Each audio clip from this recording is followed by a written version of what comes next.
नमस्कार। कक्षा 10 के साइंस के लेसन जैव प्रक्रम में प्रकाश संश्लेषण के बारे में हम जानकारी प्राप्त कर रहे थे। उसी में आगे बढ़ते हुए आज हम जानेंगे कि प्रकाश संश्लेषण के लिए कार्बन डाइऑक्साइड की आवश्यकता होती है।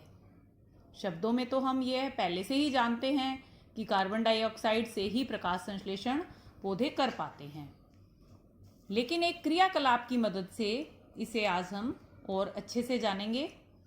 इसके लिए हमें लेने हैं दो समान आकार के पौधे। देखिए, ये दोनों पौधे लगभग समान आकार के हैं और गमले में लगे हुए हैं। इस तरह से दो समान आकार के गमले में लगे पौधे लेंगे। उन्हें 3 दिन के लिए हम अंधेरे में रख देंगे। अंधेरे में रखने से क्या होगा, आप समझ गए होंगे अब तक कि अंधेरे में रखने से उनके अंदर जो संचित मंड होगा वह खर्च हो जाएगा। फिर जब उसे निकालेंगे तब हम क्या करेंगे, गमलों के नीचे एक कांच की प्लेट रखेंगे और इनको हम नाम दे देंगे ए और बी। ए गमले के पास हम एक वाच ग्लास में पोटेशियम हाइड्रोक्साइड रखेंगे और इसके बाद हम इसे एक बेल जार से ढक देंगे और बी पौधे को भी बेल जार से ढक देंगे और बेल जार और प्लेट के मिलने के स्थान पर वैसलीन लगा देंगे ताकि यहाँ से वायु अंदर ना जा सके, ना अंदर की वायु बाहर आ सके। यानी इस उपकरण को हम वायु रोधी बना देंगे। उसके बाद इन दोनों पौधों को बेल जार के समेत यानी पूरे उपकरण को हम 2 घंटे के लिए सूर्य के प्रकाश में रख देंगे।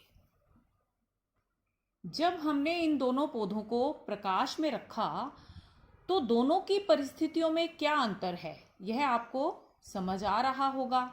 ए पौधे के पास कार्बन डाइऑक्साइड नहीं है, जबकि बी पौधे के पास कार्बन डाइऑक्साइड है। अब दोनों पौधों से एक एक पत्ती को तोड़ेंगे और उनमें मंड की उपस्थिति की हम जांच करेंगे। आपको मालूम है कि मंड की उपस्थिति की जांच करने के लिए हमें आवश्यकता होगी तनु आयोडीन विलयन की। आप देखेंगे कि ए पौधे की पत्ती पर नीला बैंगनी रंग नहीं आया, अर्थात इसमें मंड संचय नहीं हुआ। क्यों नहीं हुआ? क्योंकि इस पौधे की पत्तियों को कार्बन डाइऑक्साइड नहीं मिल पाई, जबकि बी पौधे की पत्ती जो होगी उस पर नीला बैंगनी रंग आएगा।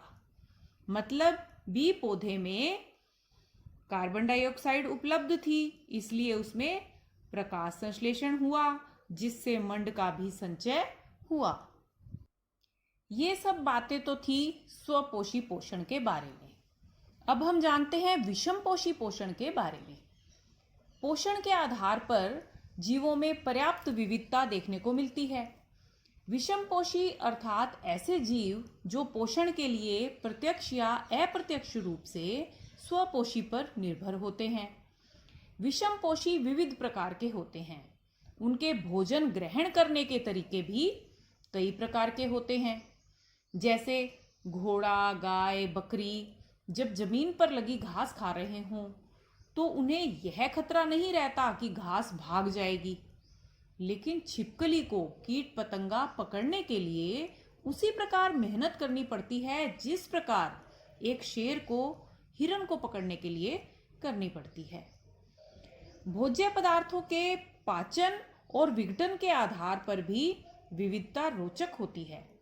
अधिकांश जंतु जो भोज्य पदार्थों का अंतर्ग्रहण करते हैं उनका पाचन शरीर के भीतर होता है, जबकि फफूंद, यीस्ट और मशरूम जैसे कवक कार्बनिक पदार्थों के विघटन के पश्चात ही उनका अवशोषण करते हैं।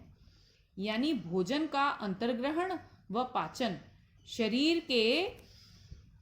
के और कार्यशैली के ऊपर निर्भर करता है कि जीव का शरीर और उसकी कार्यशैली कैसी है। उस आधार पर वह भोजन का अंतर्ग्रहण करता है और पाचन करता है। एक कोशिक जीवों में क्योंकि एक ही कोशिका द्वारा सभी कार्य संपन्न किए जाते हैं, इसलिए जीव की पूरी सतह सब कार्यों को करने में सहयोग करती है।